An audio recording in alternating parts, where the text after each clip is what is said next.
Sejam todos bem-vindos a mais uma edição do quadro Smartus Entrevista. Eu sou Henrique Sisma, jornalista e diretor de conteúdos aqui na Smartus. O nosso convidado de hoje é o Gabriel Gianni, vice-presidente comercial da Capitalis. Nós vamos falar sobre os principais desafios no financiamento à expansão urbana no interior do país. Antes de começar, gostaria de dar 2 recados bem rapidamente. Se você ainda não é inscrito, inscreva-se aqui no canal da Smartus Play no YouTube e clica no sininho de notificação para ser avisado toda vez que tiver conteúdo novo. E se você ainda não se cadastrou na newsletter semanal, entra no nosso site, smartus.com.br, coloca lá o seu nome e seu e-mail no pop-up que vai aparecer e receba toda noite de domingo o resumo das principais notícias e vídeos que a gente publica na semana. Gabriel, muito obrigado por aceitar o nosso convite, bater esse papo com a gente. Eu gostaria que você se apresentasse, contasse um pouco da sua história no mercado financeiro, no mercado imobiliário, e já vou também fazer a primeira pergunta para você responder depois de se apresentar. É a pergunta-chave da entrevista de hoje, né, do tema que a gente definiu para esse bate-papo. Quais são os principais desafios que uma instituição como a Capitalis, que atua em uma extensão geográfica tão grande, tão diversa como é do Brasil, enfrenta no dia a dia? Boa tarde, Henrique. Obrigado, primeiramente, pelo convite. Falando rapidamente sobre mim, eu sou VP comercial da área de real estate na Capitalis. Eu tenho experiência de 11 anos no mercado financeiro como um todo. No início da minha carreira, eu trabalhei mais focado em corretoras, mercado de capitais, mais do lado de equity, e depois eu acabei entrando no mercado, também no mercado de capitais, mas mais na parte de estruturação, mercado de dívida, que a gente atua até hoje, bem focado no mercado imobiliário dentro da Capitalis. Bom, Henrique, essa é uma questão bem interessante. Eu acho que a gente que está no dia a dia aí, trabalhando no mercado financeiro dentro do setor imobiliário, a gente acaba vivendo esse dia a dia de negociação com o cliente, proposta, operação, e a gente às vezes acaba deixando passar, vamos dizer assim, o big picture do negócio. E eu acho que esse big picture é bem interessante, é bem legal se você parar e pensar um pouco, porque a gente que está trabalhando, principalmente no caso da Capitalis, que a gente atua uma abrangência nacional, e a gente acaba trabalhando muito, principalmente com empresas de menor porte, grande parte das situações no interior do país, a gente, querendo ou não, a gente está ajudando a evolução urbana de todo esse contexto do Brasil afora. Então, vamos dizer assim, é bem gratificante se você pensar nessa forma, que você está sendo um dos agentes responsáveis por ajudar a expansão territorial do Brasil do ponto de vista de urbanização e cidades. Mas, óbvio, existem vários desafios que vêm junto com esse trabalho. Primeiro, mais óbvio de todos, é que o Brasil, apesar de a gente ter a lei federal de parcelamento do solo, por exemplo, 6766, cada município tem a sua especificidade, tem a sua lei, tem as suas regras. Então, entrar nessa seara dá trabalho, não é fácil, exige bastante, não vou dizer flexibilidade, mas a gente gasta uma boa energia trabalhando junto com a diligência jurídica, os advogados que fazem parte desse trabalho com a gente. Às vezes a gente tem que, em alguns momentos, ser flexível, não dá para ser... depois que você monta uma solução financeira que vai atender uma loteadora, que está um loteamento que está em obras, ou até um loteamento entregue, se você quer atuar no Brasil inteiro, com a abrangência nacional, da forma que a gente atua, e a gente literalmente atua, a gente tem operações do Rio Grande do Sul até Roraima, você tem que se prestar a ser um pouco flexível em alguns momentos, para entender essas especificidades que cada município tem em relação às suas leis. Também tem outras questões muito mais voltadas tanto para a parte comercial. Então, é comum você ver, por exemplo, uma carteira, um loteamento vendido numa região específica, no Nordeste, por exemplo, onde o cliente fala, olha, se eu for tentar ser competitivo na minha região, eu tenho que ter uma parcela no máximo de R$ 400. Então, para eu ter essa parcela, eu tenho que ter um prazo mais longo, eu tenho, de repente, lançar um empreendimento numa carteira Sacoc, numa carteira Gradiente, porque senão eu não vendo.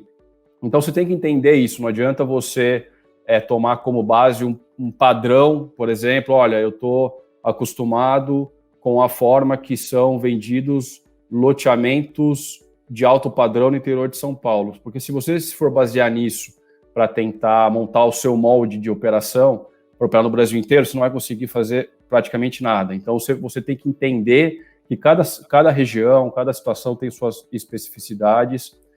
Da parte de custo das operações, também a gente entra numa seara interessante, porque, de repente, tem uma região onde a dificuldade ali é logística para trazer, não sei, cimento.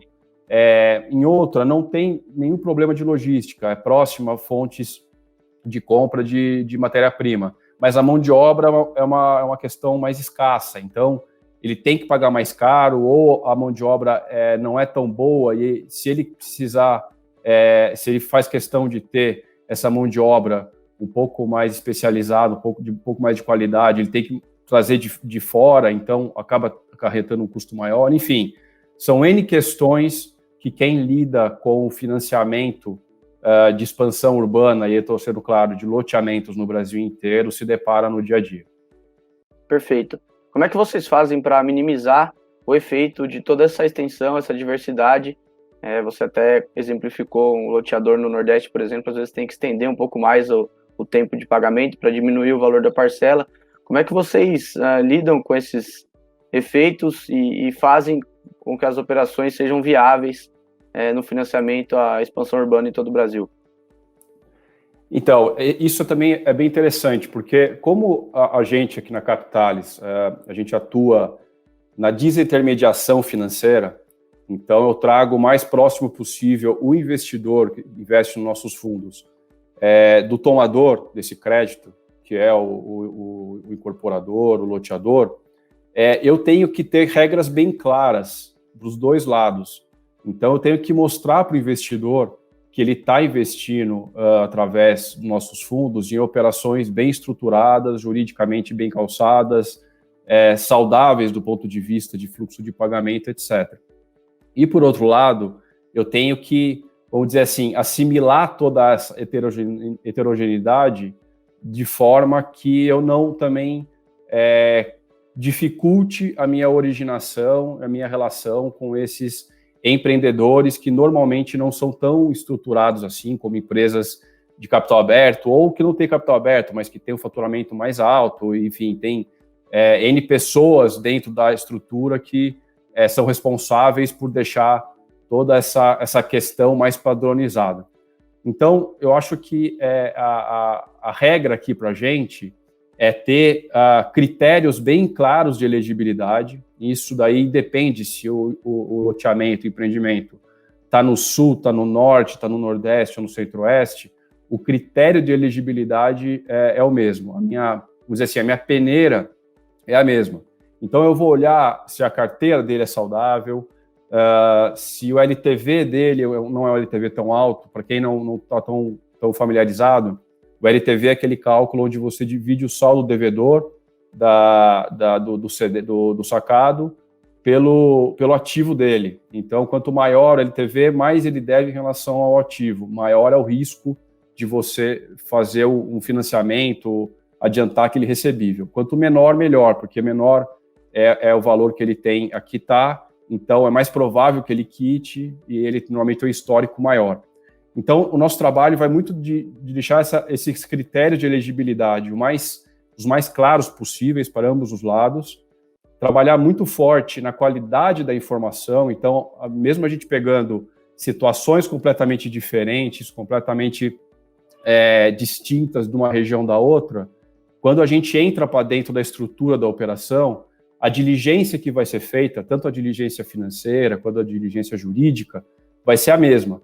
Então, vai ver se o que tá no contrato entre o cliente e o loteador está acontecendo efetivamente mês a mês nos pagamentos, a forma de aprovação daquele empreendimento respeitou as leis daquele município ou as leis que ele se propôs a ser aprovada.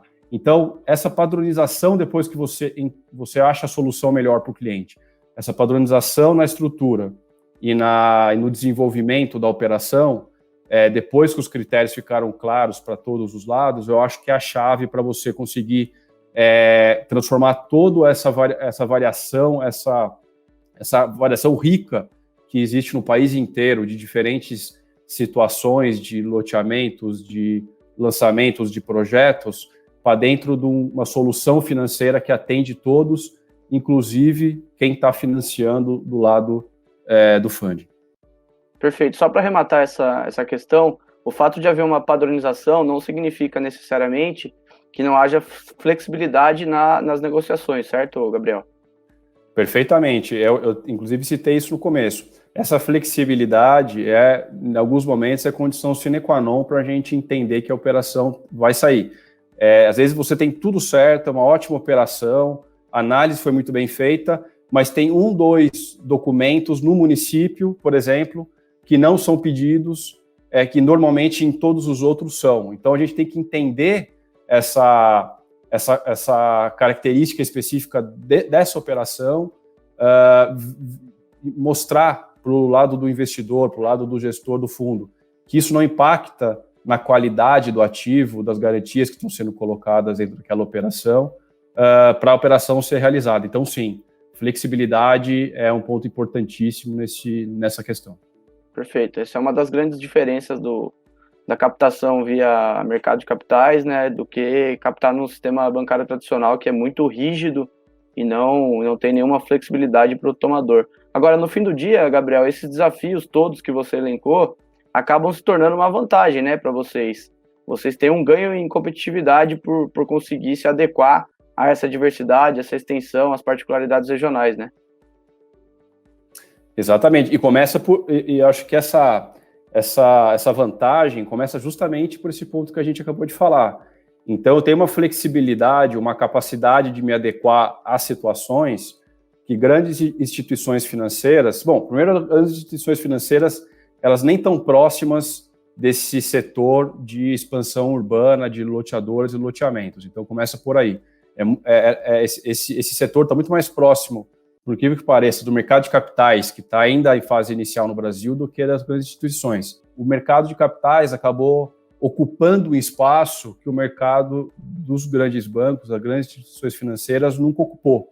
Então, acabou sendo, de certa forma, uma consequência. E aliado a isso, você tem exatamente essa questão da flexibilidade. Primeiro, a flexibilidade de você encontrar as melhores soluções para o cliente, que é aonde você vai atender ele da forma mais inteligente e saudável possível. E esse saudável é extremamente importante, porque depois é ele que vai ditar que a operação vai ter começo, meio e fim da melhor forma possível para ambos os lados. O cliente vai ficar satisfeito, o cliente, quando eu falo loteador, vai ficar satisfeito porque fez uma operação que em nenhum momento ele teve algum estresse ou algum aperto para fazer aquele pagamento, ou, por exemplo, um adiantamento de recebíveis, depois ele pagou mês a mês dentro do fluxo que era razoável para ele, e, obviamente, pelo lado do investidor, que não vai ter nenhum susto dentro de um ativo que ele topou financiar lá atrás. E dentro desse contexto, existe essa vantagem clara, que quem se propõe a gastar um tempo buscando as melhores soluções, sendo flexíveis em algumas situações, óbvio, nunca deixando de lado a questão da elegibilidade, em primeiro lugar, e escalabilidade, porque, por exemplo, a Capitais, a gente atua muito com tecnologia, e para você atuar com tecnologia, obrigatoriamente você tem que ser muito eficiente na escalabilidade, você não pode estar toda hora parando o processo para ver isso ou aquilo, mas tem algumas coisas que, dentro do processo, que exigem, na minha opinião, pouca energia gasta e faz uma diferença enorme, que é esse exemplo que eu citei, por exemplo, com um outro documento, às vezes, trava num grande banco uma operação inteira, e no nosso caso a gente para 10, 15 minutos para entender o que aquilo representa para a operação, entende que não faz grande diferença, tem outras coisas muito mais importantes e dá procedimento. Então, qual que é a vantagem disso? A gente tem a capacidade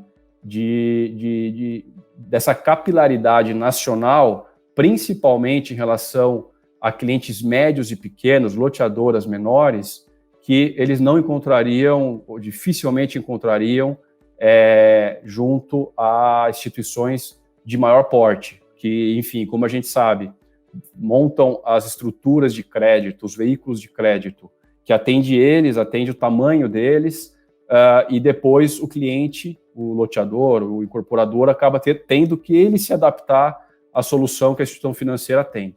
É justamente o contrário do que a gente faz. Então, isso dá uma vantagem competitiva para a gente, para atender esse tipo de público enorme. Perfeito. Agora, objetivamente, a gente tem um loteador nos assistindo, vendo essa entrevista, e que pensa, essa situação cabe exatamente com o que acontece na minha realidade. Não consigo tomar empréstimo no banco, eu não tenho uma linha própria, o que eu encontro não faz sentido para a minha necessidade. Então, qual que é a sugestão para esse loteador que deseja buscar recursos via mercado financeiro e vê que não tem opções nos bancos, então ele vai acessar o mercado de capitais e que não tem projetos localizados nas regiões que são mais óbvias, né? Notadamente o sudeste do país, onde tem maior disponibilidade. O que esse cara precisa fazer? Que sugestão você dá para ele? Sim. Assim, essa resposta, longe de mim querer ser prepotente para ensinar o padre a rezar a missa. Quem entende do negócio no dia a dia, com certeza, são os loteadores. O que a gente pode contribuir é indicar, de repente, um caminho para quem tem interesse em estar começando um projeto agora, está provando um projeto novo e tem interesse em usar o mercado de capitais para ter uma saída, uma liquidez desse projeto mais rápida, etc., é tentar mostrar para ele o caminho que a gente entende que ele vai ter uma maior facilidade. E também deixando bem claro que a gente entende que o ideal é longe do mundo real. A gente sabe que tem situações e situações. Então, vou dar um exemplo.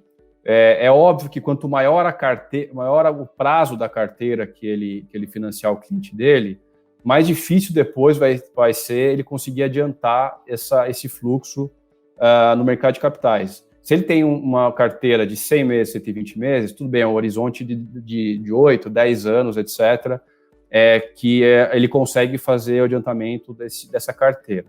Ok, o mercado já está fazendo esses prazos. Mas a partir do momento que ele precisa de uma parcela mais baixa e ele acaba estendendo a carteira dele para 240, 260 meses, com certeza ele vai ter uma dificuldade muito grande depois em adiantar esse fluxo lá do final, porque, enfim, querendo ou não, a gente está no Brasil, então a gente não está no cenário de um mar calmo e tranquilo para fazer operações ainda de 20, 30 anos. Espero que a gente em algum momento esteja, mas no momento ainda não está. Isso até fazendo parênteses importante, isso é bem legal quando a gente fala de taxa de juros, porque a gente tem essa discussão diária com clientes, a taxa de juros está 2% ao ano, a taxa Selic, como é que está a taxa de vocês? Eu falo isso para eles, a taxa Selic está 2% ao ano agora, mas a gente está falando uma operação aqui de 10 anos. Então tem N outras variáveis importantes que a gente tem que levar em consideração numa precificação, além de a taxa Selic. A operação não é um retrato da taxa, a taxa é um vídeo, ela tem um caminho a ser percorrido, tem a taxa de juros futuro, curva de juros futuro, enfim, é mais complexo. Mas, enfim, eu falei da questão do prazo. O percentual de entrada é uma coisa importante. Por quê? O percentual de entrada primeira coisa, acaba sendo um filtro, óbvio. Vai se interessar por aquela aquisição, aquela compra, o cliente que tem a capacidade mínima de pagamento de pagar 10, 15, 20% de entrada. Então, já é um filtro natural.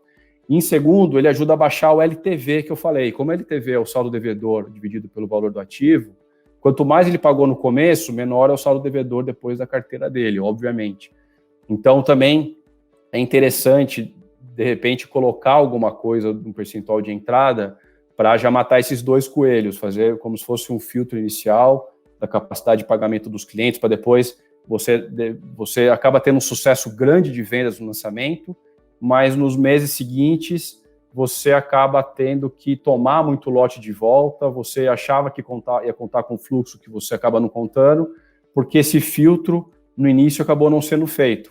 Foi dado mais ênfase para a questão comercial, número de unidades vendidas, do que a parte qualitativa, quem comprou o lote. É importante ele saber que no mercado, depois do mercado financeiro, mercado de capitais, a hora que ele for trabalhar esse ativo, essa carteira dele, essa questão faz diferença.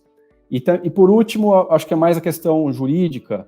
É importante, de repente, estar isolado numa SPE, aquele empreendimento, ele tem maior facilidade depois de fazer negócio através de uma estrutura jurídica isolada do CNPJ, fazer um contrato, um compromisso de compra e venda bem feito, com cláusulas ali que protegem bem ele, e às vezes já rezar dentro do compromisso de compra e venda uma futura possibilidade de alienação fiduciária, possibilidade de ceder aqueles recebíveis, pedir os documentos básicos para os clientes que fazem aquisição. Às vezes são coisas simples, mas na hora que depois você vai fazer uma análise de uma operação, esse tipo de informação faz toda a diferença. O cliente tem tudo organizado. Olha, Gabriel, tá aqui, eu tenho todos os compromissos de compra e venda digitalizados para vocês darem uma olhada. A diligência financeira é rápida, porque já está tudo digitalizado. Documento simples do cliente, comprovação de residência, RG, CPF foi pedido quando a compra foi feita. Em alguns casos, o loteador tem um pouco mais de cuidado e faz o registro simplesmente do registro de firma no cartório daquele contrato. Enfim, são coisas que parecem simples. Às vezes, no momento da venda ali, o loteador não dá tanta importância, porque, de novo, o foco dele é vender, ter o sucesso comercial, mas que depois, na hora que ele vai negociar esse ativo do mercado financeiro, coisas simples que ele podia ter dado mais atenção e não sabia até então, podem fazer diferença. Então, resguardar dessa questão que a gente entende perfeitamente, que o mercado, que o mundo real é um pouco diferente do mundo ideal, mas à medida que o loteador pelo menos sabe qual que é o mundo ideal, e de repente tem alguma coisinha simples ali que ele pode se aproximar um pouco mais dessas coisas que eu falei, eu acho que é bem interessante, porque depois ele vai ter grande facilidade de negociar esse ativo no mercado financeiro. Perfeito. E a Capitalis, ela dá essa ajuda, né? Quando o loteador, o empreendedor chega para verificar se é possível ou não fazer uma operação, muitas vezes não está exatamente pronta para estruturar e fazer a operação. Vocês dão esse auxílio também. Isso, sem dúvida. E o mais comum, Henrique, é que não esteja.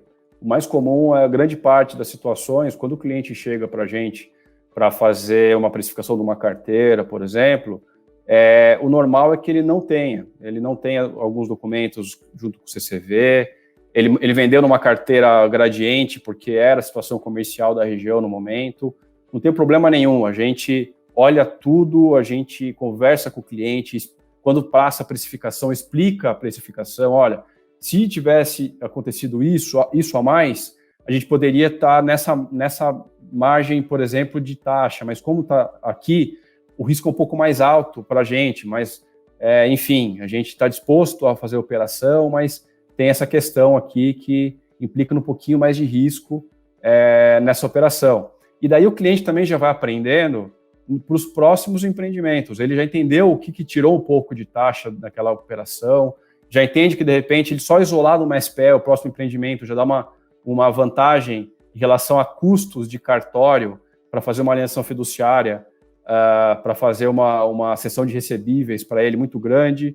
Então, ele aprende junto com a gente dá todo esse suporte para ele, a gente faz questão de explicar, porque, querendo ou não, é o cliente que depois vai vir de novo para fazer uma operação com a gente, uma estrutura muito mais simples e rápida para a gente analisar e a gente também se resguardar em relação à estrutura dela frente aos nossos investidores. Então, todo mundo sai ganhando quando a gente democratiza, vamos dizer assim, toda essa informação e esse respaldo técnico para os clientes, para os loteadores que procuram a gente. Perfeito. Isso é muito importante, principalmente se tratando de uma modalidade que é relativamente nova no país, e quanto mais regionalizado, quanto mais para dentro você vai, regiões que nem sempre tiveram esse auxílio de fontes de financiamento, mais importante é realmente um papel de educar para que futuramente, próximas operações, o risco seja menor, a taxa também seja menor e o projeto chegue mais pronto. Pessoal, a gente está chegando ao fim de mais uma edição do Quadro Smarts Entrevista. Eu gostaria novamente de agradecer ao nosso convidado, Gabriel Gianni, pela disponibilidade, pelas informações, opiniões sempre muito ricas, muito assertivas e objetivas, compartilhadas com a nossa audiência. É claro, agradecer também a todos que estão nos assistindo que prestigiam esse conteúdo da Smarts. Eu sempre falo que de nada adianta a gente se propor a levar conteúdo, trazer bons nomes, grandes empresas como a Capitalis, como o Gabriel, se não tiver o interesse dos loteadores, dos incorporadores, em apreender mais, em pegar mais informações, realmente absorver esse conteúdo. Se você ainda não é inscrito aqui no canal, inscreva-se, siga a Smarts nas redes sociais, @SmartsBR, e para receber toda semana o compilado de notícias, vídeos e artigos, acesse nosso site, smarts.com.br, se cadastre gratuitamente na newsletter, colocando o seu nome e seu e-mail. Gabriel, valeu demais, a gente se vê numa próxima edição do Smarts Entrevista, ou em alguma matéria, a gente sempre está consultando a Capitalis, porque é uma referência para nós no mercado de financiamento imobiliário via mercado de capitais. Um abraço. Valeu, Henrique, eu que agradeço novamente o convite. Grande abraço a todos.